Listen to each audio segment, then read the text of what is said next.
Ito nga pala yung video ng pag-unbox ko ng mga sinuot namin ng New Year mga mare. Ito nga pala yung t-shirt nila Ate Erich at ni Brielle.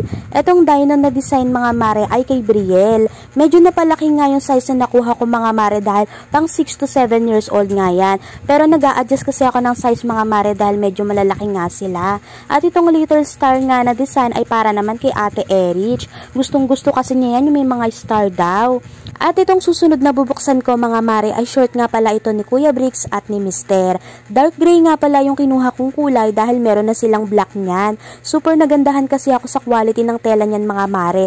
Makapal na at napakaganda pa ng garter niya. Large nga pala yung size ng kay Kuya Bricks at XL naman yung kay Mister. Meron pa nga siyang zipper sa magkabilang bulsa mga mare kaya sulit na sulit talaga.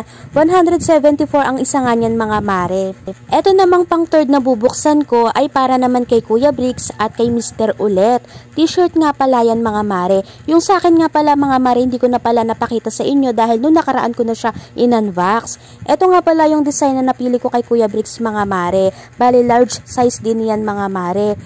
Yan naman pala yung design na napili ko kay Mr. mga mare. Green nga pala yung napili kong color na suotin namin ngayong 2024 dahil isa rin nga pala yan sa mga lucky color of the year. 160 pesos nga pala yung bili ko dyan mga mare. Sulit na sulit. Yun lang. Salamat!